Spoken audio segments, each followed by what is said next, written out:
ቶሎ መጨረስ ችግር አጋጥሟቸው ለመታከም ከሚመጡ ወንዶች እነዚህ አይነት ወንዶች በጣም ያስገርሙኛል። በተደጋጋሚው ደግሞ ስለማገኝ እንዲህ አይነት ወንዶች በቃ ሊመሰገኑ ይገባል ብዬ አስባለሁ።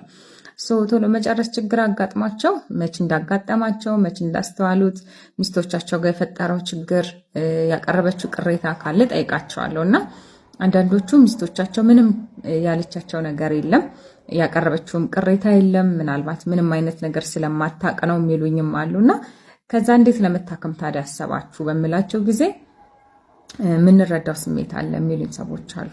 በግንኙነት ያን ያህል ደስታ እንደማይሰጣት የኔ በጣም እንደሚፈጥን እረዳለሁና ሕክምና እስካገኝ ነበረ እንደዚህ አይነት ዘመናዊ ሕክምና እንዳለውም አላውቀውም የሚሉ ወንዶች አሉና እነዚህ አይነት ወንዶች አሉ ለሚስቶቻቸው ስሜት የሚጠነቀቁ። እናንተ ወንዶች በጣም ልትመሰገኑ ይገባችኋል። ሚስቶችም ደግሞ ለባሎቻቸው ያላችሁን ስሜቶች ለመግለጽ አትፍሩ። ግንኙነት ላይ ሴትም መርካት አለባት፣ ሴትም መጨረስ አለባትና እንዲህ አይነት ችግር ካጋጠማችሁ ሕክምናዎችን ለማድረግ አትፍሩ። እናንተን ወንዶች ደግሞ በድጋሚ ላበረታታችሁ እወዳለሁ። በጣም ልትመሰገኑ ይገባችኋል። ግንኙነት ላይ መጣጣም ምን ማለት ነው? በተለይ ይህንን ጥያቄ መጠየቅ የምፈልገው ከጋብቻ በፊት የግንኙነት ህይወታችን እንጣጣማለን ወይስ አንጣጣምም መሞካከር አለብን ለምትሉ ሰዎች ነው። የግንኙነት መጣጣም በምን ያህል የግንኙነት ሁኔታዎች ይታወቃል? በአንድ ግንኙነት፣ በሁለት፣ በሶስት በምን ያህል በሚደረግ የግንኙነት ኢንተርቫል ይታወቃል? ይህን ጥያቄ ለእናንተ ተዋለሁ። ነገር ግን አንዳንድ ጊዜ የሚሰማቸው ታካሚዎች የሚነግሩኝ ነገር ምንድን ነው? በመጀመሪያ ግንኙነት ፈርቼ ስለነበረ ቫያግራ ተጠቅሜ ሄድኩኝ። ጥሩም የግንኙነት ጊዜ ስለነበረን ከዛ በኋላ ያ ነገር ከነበረኝ ግምት እንዳይወርድ በመፍራት ሁልጊዜ ቫያግራ እንጠቀማለሁ የሚሉ ወንዶች ያጋጥሙኛል። በተለይ ወጣት ወንዶች። አንድ ነገር የምነግራችሁ ግንኙነት የፐርፌክሽን ጉዳይ አይደለም፣ ፍጹምነት ጉዳይ አይደለም፣ የበላይነታችሁን የምታሳዩበት ጉዳይ አይደለም፣ ይችላል አይችልም የሚባልበት ጉዳይም አይደለም። ግንኙነት ያላችሁን መዋደድ ያላችሁን መቀራረብ የምትጨምሩበት አንድ የህይወታችሁ አካል እንጂ ማለት ነው።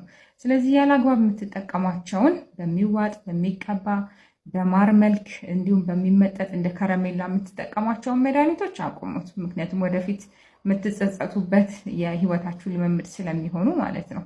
ስለዚህ እስኪ የእናንተን ሀሳቦች አሳውቁኝ ኮመንት ላይ። በዚህ መጣጣም ይባላል በምን ያህል ግንኙነት መጣጣማችሁን ስታውቃላችሁ የሚለውን ኮመንት ሴክሽን ላይ።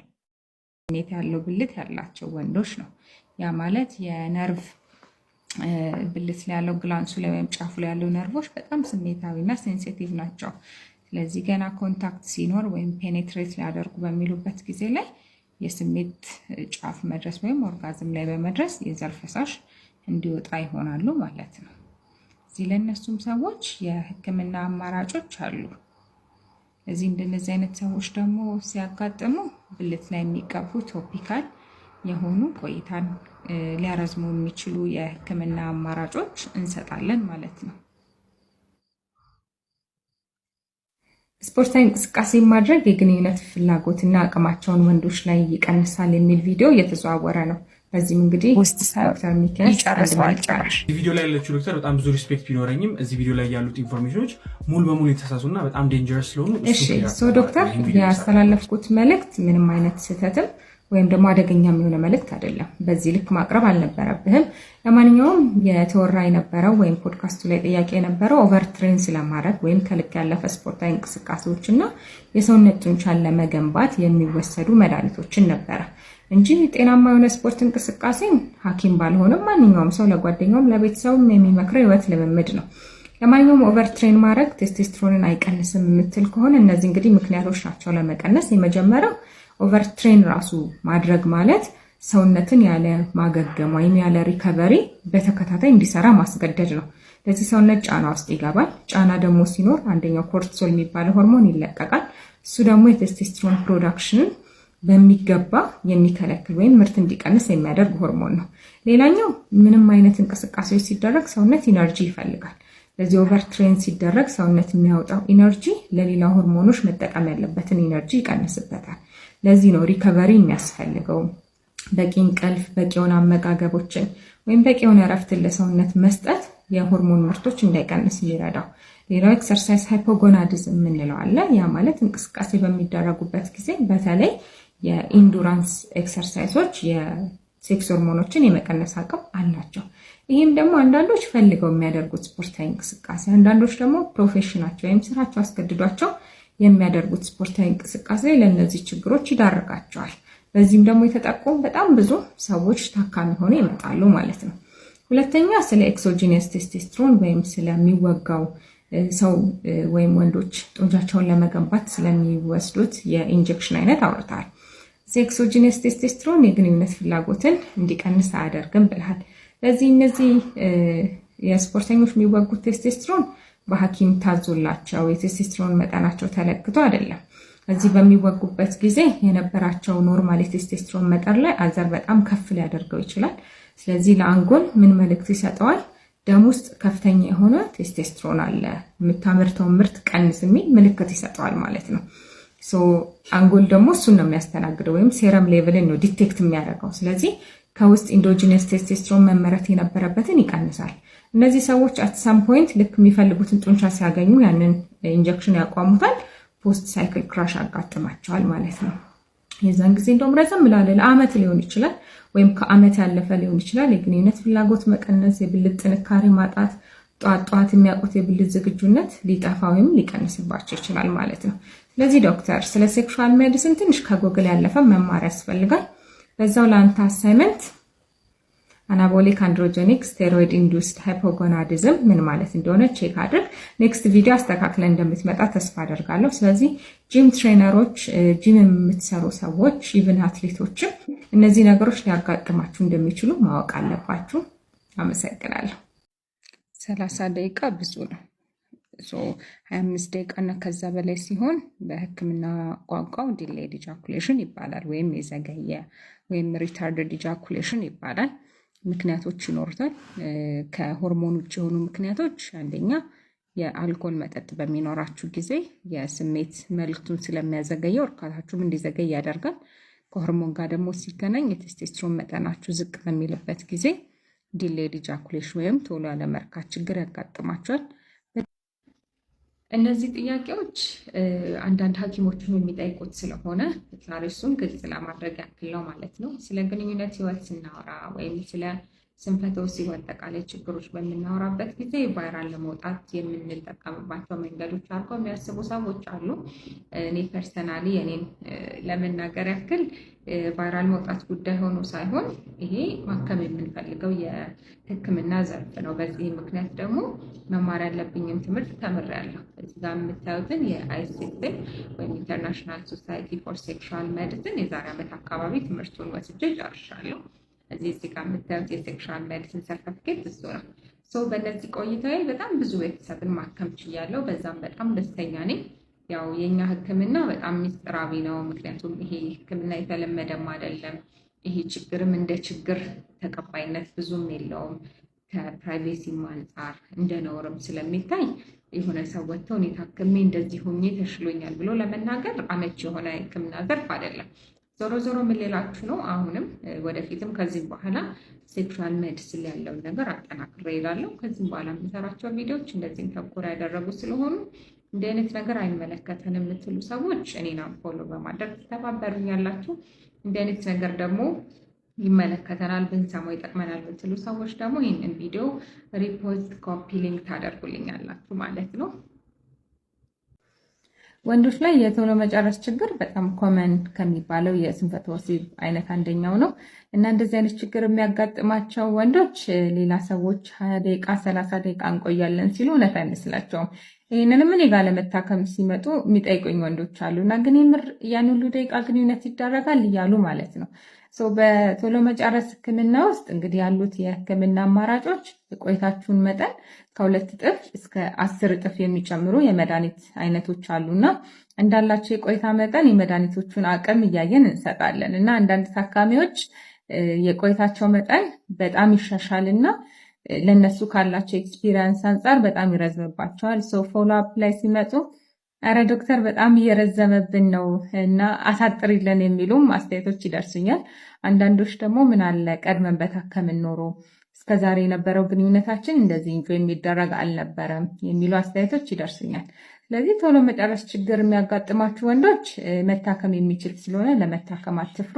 የህክምና አማራጮቹም የተለያየ ስለሆኑ ያላችሁን ቆይታ በተገቢ መንገድ የሚያሻሽሉ የህክምና አማራጮች አሉት። ወንዶች በግንኙነት ህይወታችሁ እነዚህን ሁለት ነገሮች ብታውቁ መች ወደ ጤና ተቋም ለህክምና መሄድ እንዳለባችሁ ግልጽ ይሆንላችኋል። የመጀመሪያው ሪፍራክተሪ ፔሪድ የምንለው ነው። ይህ ማለት አንድ ወንድ ልጅ ግንኙነት አድርጎ ከጨረሰ በኋላ ምናልባት ቆይታው የፈጠነ ሊሆን ይችላል፣ ቆይታው ኖርማል ሊሆን ይችላል። ነገር ግን ቀጣይ ግንኙነት ማድረግ ቢፈልግ የብልት ዝግጁነት ከሌለው ይሄ ስንፈተ ወሲብ አይደለም። የአንዳንድ ወንዶች ሪፍራክተሪ ፔሪድ በጣም አነስተኛ የሆነና ግንኙነቱን ቶሎ ለመቀጠል ይችላሉ። የአንዳንድ ወንዶች ደግሞ ሪፍራክተሪ ፔሪድ ረዘም ይልና ቶሎ ለመነሳት ወይም ዝግጁ ለመሆን ይቸገራሉ። ሪፍራክተሪ ፔሪድን እንዴት መቀነስ እንደሚቻል ቪዲዮ ሰራላችኋለሁ። በሁለተኛ ደረጃ ግን ስንፈተ ወሲብ የምንለው ነው። ስንፈተ ወሲብ የምንለው አንድ ወንድ ልጅ ግንኙነት የማድረግ ፍላጎት ኖሮት የብልት መነሳሳት ከሌለ ወይም ደግሞ ብልት መነሳሳት ኖሮ ጥንካሬ ከሌለው ወይም ደግሞ ብልት ጥንካሬ ኖሮት ያን ጥንካሬውን ማስጠበቅ ካልቻለ ስንፈተ ወሲብ አለ እንላለን። ይህ ችግር ለ6 ወር የቆየ ከሆነ መታከም ይኖርበታል። እንዲሁም ደግሞ ወንዶች የሪፍራክተሪ ፔሪዳችሁ ረጅም ሆኖ የመጀመሪያው ግንኙነት ላይ በጣም መፍጠን ካለው እና በግንኙነት ህይወታችሁ ላይ አሉታዊ ተጽዕኖ የሚያመጣ ከሆነ ይህም መታከም ይችላል። ወንዶች ስትራመዱ እርምጃቸውን ፈጠን ፈጠን ማድረግ ከቻላችሁ ወደፊት የኤሬክታይል ዲስፈንክሽን ወይም የስንፈተ ወሲብን የመያዝ እድላችሁን ትቀንሱታላችሁ። ይህ አሁን ላይ በአይሲኤምአር ማርች ላይ በተደረገ ጥናት የወጣ ነው። ይህ ምንድነው? ለብልት ዝግጁነት ማጣት ወይም ለስንፈተ ወሲብ ከሚሰጠው የህክምና ምክር አንደኛው ኤሮቢክስ እንቅስቃሴን እንዲያደርጉ ወይም ስፖርትን እንዲሰሩ ነው። ይህም ደግሞ የደም ፍሰቱን እንዲቀላጠፍ ያደርጋል። ኢንፍላሜሽን ወይም ብግነት ካለ እንዲቀንስ ያደርጋል። ስለዚህ ኤሮቢክስ መስራት የማይችሉ ሰዎች በምን መተካት ይችላሉ በሚለው ሲጠና እርምጃችሁን ፈጠን ፈጠን በማድረግ እና ቶሎ ቶሎ በመራመድ ወደፊት ያለ የኤሬክታይል ዲስፈንክሽን የመያዝ እድላችሁን መቀነስ ትችላላችሁ። ቶሎ የመጨረስ ችግር እንዳመጣጡ በሁለት መክፈል እንችላለን። ይህም ማለት አንድ ወንድ ልጅ ግንኙነት ከጀመረ ጀምሮ የዚህ ችግር ተጠቂ ከሆነ ላይፍ ሎንግ ፕሪማቹር ኢጃኩሌሽን እንለዋለን። ይህም ማለት ግንኙነቱ ከተጀመረ ወይም ፔናይል ቫጃይናል ፔኔትሬሽን ከተጀመረ በአንድ ደቂቃና ከዛ በታች በሆነ ጊዜ ውስጥ የዘር ፈሳሽ የሚፈስ ከሆነ ወይም ወንድ ልጅ የሚጨርስ ከሆነ ፕሪማቹር ኢጃኩሌሽን አለ። ይህም ላይፍ ሎንግ የሆነ ነው እንላለን። በሁለተኛው ደረጃ አኳየርድ ፕሪማቹር ኢጃኩሌሽን የምንለው አለ። ይህም ማለት ከዚህ በፊት ጤናማ የሆነ የግንኙነት ህይወት ያለው ወይም አቬሬጅ የሚባል ቆይታ በግንኙነት ሰዓት የሚያደርግ ወንድ ከጊዜ በኋላ በዚህ ቶሎ መጨረስ ችግር ሲጠቃ፣ ይህም ማለት ከ2 እስከ 3 ደቂቃ ባለው ጊዜ ውስጥ የዘር ፈሳሹን የሚፈስ ከሆነ ወይም የሚጨርስ ከሆነ አኳየርድ ፕሪማቹር ኢጃኩሌሽን አለ እንላለን ማለት ነው። ይሄ ፕሪማቹር ኢጃኩሌሽን በዋነኝነት የትዳር አጋራችሁን እንዳትረካ የማድረግ ሁኔታ ሊያጋጥም ይችላል። በዚህም ደግሞ አለመግባባትና ቅራኔ በትዳር አጋሮች መካከል ሊፈጥር ይችላል። ሌላኛው ከፍተኛ ደረጃ የደረሰ ፕሪማቹር ኢጃኩሌሽን ያላቸው ወንዶች ያ ማለት ግንኙነቱ ከመጀመሩ በፊት የዘር ፈሳሻቸው ሊፈስ የሚችልበት ሁኔታ ስላለ እርግዝና አስበው ከነበርና አቅደው ከነበር እርግዝና ያለመፈጠር እድልም ሊኖረው ይችላል ማለት ነው። ይህ ችግር እንግዲህ ወጣቶች ላይ ሊከሰት ይችላል፣ እድሜያቸው የገፉ ሰዎች ላይ ሊከሰት ይችላል። የህክምና አማራጮች ያሉት ስለሆነ ወደ ጤና ተቋም በመሄድ እንዲህ አይነት ችግር የሚገጥማችሁ ሰዎች በቂ ክትትል በማድረግ የግንኙነት ህይወታችሁን ጤናማ ማድረግ ትችላላችሁ። ቫያግራ ከተጠቀመ በኋላ ብልቱ ወደ ቦታው መመለስ ስላልቻለ እንዲሁም የደም ዝውውሩ ስለተቋረጠ ብልቱን እስከ ማጣት የደረሰ ወጣት አንድ ጊዜ ገጥሞኝ ነበር። ቫያግራ እንጠቀም የሚል ተደጋጋሚ ጥያቄዎች ትልኩልኛላችሁ።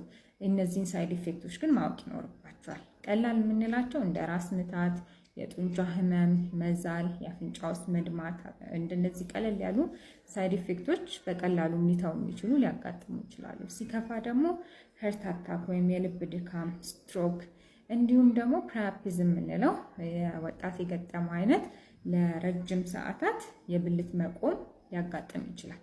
እንደነዚህ አይነት ጉዳይ በሚያጋጥም ጊዜ ኢመርጀንሲ ስለሆነ ፈጥነው ወደ ሆስፒታል መሄድ ይኖርባቸዋል።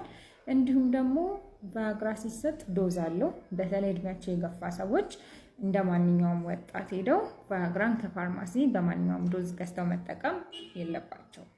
ችግር በዋነኝነት ከሴጋ ልምምዶች ውስጥ የሚመጡ የግንኙነት ላይ የሚያጋጥሟችሁ ችግሮች ናቸው።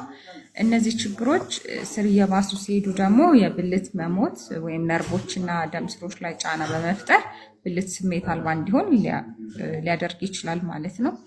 ተጨማሪ ነገር ደግሞ የመቀመጫ አካባቢ ጡንቻዎች በጣም ስለሚላሉ ሽንትና ሰገራን በአግባቡ መቆጣጠር እንዳትችሉ ሊያደርጋችሁ ይችላል። ስለዚህ ሴጋን አንደኛ ለአይምሯችሁም ከሚሰጠው የጊልቲ ስሜት ወይም የጥፋተኝነት የወንጀለኝነት ስሜት በተጨማሪ ፊዚክሊ እነዚህ ነገሮች ስለሚያመጡባችሁ በጊዜ የሴጋ ልምምዱን ማቆም የምትችሉበት ደረጃ ከሆነ ማቆም ያስፈልጋል። ማቆም የማትችሉበት ደረጃ ሆኖ ሱስ ደረጃ ከደረሰ ደግሞ የስነ አእምሮ ሐኪሞችን በማማከር የሱስ ሕክምና ማድረግና ማቆም ያስፈልጋል። ሰላም፣ እንዴት ናችሁ? ዶክተር አዲስ ጸጋ ነኝ።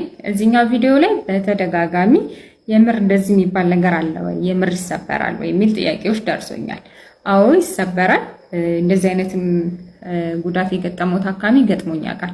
ፔናይል ፍራክቸር የምንለው ወይም የብልት ስብራት የምንለው ብልት እንዲቆም የሚረዱ ጡንቻዎች ጉዳት በሚደርስባቸው ጊዜ ነው። እንደ ዋነኛ ምክንያት ተደርጎ ይጠቀሳል። ሌላ ምክንያቶቹን እዚህ ላይ ያስቀምጥላቸዋለሁ። ጥናቶች እንደሚያሳዩት ሜን ኮዝ የሚባለው ዲዩሪንግ ኢንተርኮርስ ወይም ደግሞ ሴክሹዋል ኢንተርኮርስ በሚኖርበት ጊዜ የሴቷ ፖዚሽን ኦንቶፕ ከነበረና በአጋጣሚ ብልቱ ከሴቷ ፔሪኒየም ጋር የሚጋጭ ከሆነ ብልት ሊሰበር ይችላል። እንደ ዋነኛ ምክንያት ተደርጎ የተወሰደው ያ ነው። ምልክቶቹ ምንድን ናቸው ስብራት በሚያጋጥም ጊዜ የሚለውን ለማየት ያክል ፖፒንግ ሳውንድ ይኖራል። እንደተሰበረ ወዲያው ቆሞ የነበረው ብልት ወደ ኖርማል ቦታው ይመለሳል። ግን በተሰበረው ሳይድ ወይም በኩል ደም መድማትና መከማቸት ስላለ መጣመም ሊያጋጥም ይችላል። እንዲሁም ማበጥ፣ ከቆዳ ስር መድማት ስላለ እንደ መበለዝ አይነት ወይም ብልዝ የምንለው ወይም ኢኪሞሲስ፣ እንዲሁም ደግሞ የታችኛው የሽንት ቱቦ ወይም ዩሬትራ የሚባለውም ላይ ጉዳት ከደረሰ ደግሞ ዩሬትራል ሚያተስ የምንለው ወይም የሽንታችሁ የሚወጣበት የመጨረሻው ጫፍ ቀዳዳ ላይ ደም ልታዩ ትችላላችሁ። እንደዚህ አይነት ነገር ሲያጋጥም በፍጹም ማፈርም መፍራትም አያስፈልግም። በቀዶ ጥገና መስተካከል ያለበት ችግር ስለሆነ በአፋጣኝ ወደ ጤና ተቋም መሄድ ይኖርባቸዋል። ወንዶች ስለ ግንኙነት ህይወታቸው በተደጋጋሚ ከሚጠይቁኝ ጥያቄ አንደኛው የቆይታ መጠን ምን ያህል መሆን አለበት ነው። ይህን ጥያቄ ከሚጠይቁኝ ወንዶች አብዛኞቹ ቆይታቸውን በምጠይቃቸው ጊዜ 4 ደቂቃ፣ 5 ደቂቃ፣ 6 ደቂቃ፣ 7 ደቂቃ የሚሉኝም ወንዶች አሉ ማለት ነው። ይሄ ጥያቄ ከምን እንደሚመነጭ ይገባኛል። እንግዲህ አንዳንድ ሴቶች እርካታቸው ትንሽ የዘገየ ሊሆን ይችላል። ነገር ግን ወንዱ እነዚህን ደቂቃዎችን ቆይቶ ሴቷን ማርካት ስላልቻለ የኔ ቆይታ አነስ ያለ ነው ብሎ የማሰብ ሁኔታ ውስጥ ስለሚገቡ ነው። እንግዲህ ጥናቶች ከ3 እስከ 7 ደቂቃ በቂ ወይም አዲኩዌት የሚባል የግንኙነት ቆይታ እንደሆነ ያሳያሉ። እንዲሁም ቢሆን ተመራጭ ወይም ዲዛይረብል ደግሞ ከ7 እስከ 15 ደቂቃ ያለ ቆይታ ነው። በግንኙነት ጊዜ የሚወስነው የምትቆዩት መጠን ሳይሆን ግንኙነቱ ላይ ጥሩ ስሜት ሰጥቷቸዋል ወይ፣ ደስታንና እርካታን ኤክስፒሪየንስ እንድታደርጉ እንዲሁም ለነገ ደግሞ የግንኙነት ፍላጎት ወይም ጉጉት እንዲኖራቸው አድርጓል ወይ የሚለው ነው። አንዳንድ ጥንዶች በ2 ደቂቃም ግንኙነት ጨርሰው ሁለቱም ደስተኛ የሚሆኑበት አለ። ስለዚህ እንዲህ አይነት ነገርም ሲያጋጥም ሕክምና አስፈልገው። አንዳንድ ጥንዶች ደግሞ እስከ 7 ደቂቃም ግንኙነት ተደርጎ ሴቷ እርካታ ላይ ላትደርስ ትችላለች። አንዳንዴ ሴቶች ላይ የሚከሰት ያለመርካት ችግር ስላለ ማለት ነው። ለዚህ ነው ስለ ግንኙነት ህይወታችሁ በደንብና ዲቴይል በሆነ ወይ ቁጭ ብላችሁ ማውራት፣ መነጋገር የመጀመሪያው የህክምና ስቴፕ የምንለው ማለት ነው። እንደዚህ አይነት ችግር በተደጋጋሚ ካጋጠማችሁ በመነጋገርም መፍታት የማይቻል የግንኙነት ችግር ካጋጠማችሁ ወደ ሐኪም በመቅረብ ህክምና በማድረግ ቆይታን ዘለግ የሚያደርጉ የህክምና አማራጮችን መውሰድ ትችላላችሁ። ያለው ትዳር ነው ለመባል በሳምንት አንዴ ሚኒመም የግንኙነት ህይወት ያስፈልጋል ወይም ፍላጎት መኖር አለበት ማለት ነው። በራሳቸው ስኬጁል ምንም አይነት ግንኙነት ላያደርጉ ይችላሉ፣ ግን ከፍላጎት መጥፋት መሆን የለበትም ነው። ፍላጎት ቀዝቅዞ ግን በአመት ከ11 በታች ግንኙነት ካለ እንግዲህ ያለ ግንኙነት ያለ የትዳር ህይወት ይባላል። እዚህ በሳምንት አንዴ ቢያንስ ፍላጎቱ እንኳን ካላችሁ ግንኙነቱን ባይኖር ጤናማ የሆነ ፍላጎት አላችሁ ይባላል ማለት ነው። ከ3 እስከ 5 ለእርግዝና ነው። እርግዝና እንዲፈጠር በሳምንት ውስጥ ከ3 እስከ 5 ጊዜ ግንኙነት ብታደርጉ ይመከራል። ኮንዶም ስትጠቀም መቆየት ነበረብህ። ቶሎ እንድትጨርስ መሆን አልነበረበትም። ዜሪያሽ ነው ያንተ እንደውም ተቃራኒ ሆነ ካለው ሪያሊቲ። ቶሎ ለመጨረስ ከሚሰጡት የህክምና አማራጮች የተወሰኑትን ልንገራችሁ። የመጀመሪያው ቢሄቪየራል ቴክኒክ የምንለው ነው። ሁለተኛው ሜዲኬሽን፣ በሶስተኛ ደረጃ ካውንስሊንግ ይኖራል። ቢሄቪየራል ቴክኒክ ከሚባለው አንደኛው ኬግል ኤክሰርሳይዝ የሚባል አለ። ይሄም የእንቅስቃሴ አይነት የፐልቪክ ፍሎራችሁን ወይም እዛ አካባቢ ያሉ ጡንቻዎቹን በማጠንከር ይሄን ፕሪማቹር ኢጃኩሌሽንን እንድትከላከሉ የሚያደርግ ነው። ይሄም እንዴት ነው የሚሰራው? ለምሳሌ ሽንታችሁ ሲመጣ መሽናት የማትችሉበት ቦታ ከሆናችሁ ሽንታችሁን ለመያዝ የምትሄዱት ወይም የምታደርጉት ነገር አለ አይደል? እሱን ኤክሰርሳይዝ በቀን ለ3 ጊዜ፣ በአንዴ ግን ስትሰሩ ቢያንስ ለ10 ጊዜ ብትሰሩ የተሻለ ለውጥ ታመጣላችሁ። ሌላኛው ሜዲኬሽን እንግዲህ አንደኛ ይሄንን ፕሪማቹር ኢጃኩሌሽን ወይም ያለ ቶሎ የመጨረስ ችግርን ያመጣውን ችግር በማወቅ እሱን ትሪት ማድረግ ነው። ሌላ ደግሞ ኢሬክታይል ዲስፈንክሽን ወይም ላለመቆም ችግር የሚሰጡ መድኃኒቶች ፕሪማቹር ኢጃኩሌሽን ላይ ወይም ቶሎ የመጨረስ ችግር ላይ ለውጥ ያሳዩ መድኃኒቶች አሉ። እሱንም ከታያችሁት ሐኪም ጋር በመነጋገር በመድኃኒት መታከም ይቻላል። በሶስተኛ አማራጭ ካውንስሊንግ ደግሞ የትዳር አጋራችሁ ባለችበት ያለ የግንኙነታችሁ ችግር ካለ የተፈጠሩ ነገሮች ካሉ ከስነ ልቦናና ከስነ አእምሮ ሐኪም ጋር ውይይትና ንግግር ህክምና በማድረግ መታከም ማለት ነው። ይሄ ህክምና በአንድ ጊዜ ስለመጣችሁ ብቻ ሚድን ነገር አይደለም፣ ጊዜ ይፈልጋል። የተወሰነ ጊዜ ወስዶ ግን ለውጥ ማምጣት የሚችል ስኬታማ የሆነ የህክምና አማራጭ መንገዶች ያሉት ነው።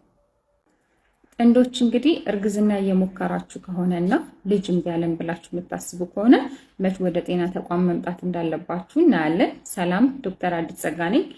ሴቶች እድሜያችሁ ከ35 ዓመት በታች ከሆነ ለ1 ዓመት ያክል በቂ ግንኙነት እያደረጋችሁ ምንም አይነት የወሊድ መቆጣጠሪያ ሳትጠቀሙ ከሆነ እምቢ አላችሁ ወደ ጤና ተቋም መምጣት ይኖርባችኋል ማለት ነው። እንዲሁም እርግዝና እንዲፈጠር ለ1 ዓመት በሳምንት ውስጥ ከ2 እስከ 3 ወይም እስከ 4 ጊዜ ግንኙነት እያደረጋችሁ እንዲሁም ሴቶች ግንኙነት ካደረጋችሁ በኋላ ቶሎ ተነስታችሁ ባለመታጠብ ለተወሰኑ ደቂቃዎች በጀርባችሁ በመሆን እርግዝና እንዲፈጠር የተሻለ እድል ስለሚፈጥር እንዲህ አይነት ነገሮችን ብታደርጉ ይመከራል። እንዲሁም እድሜያችሁ ከ35 ዓመት በላይ የሆነ ሴቶች ከሆናችሁ ደግሞ ይህንን ለ6 ወር ከሞከራችሁ በኋላ ልጅ መፀነስ ካልቻልሽ አንቺም ባለቤትሽም ወደ ጤና ተቋም በመምጣት የመሃንነት ምርመራዎችን ማድረግ ይኖርባቸዋል።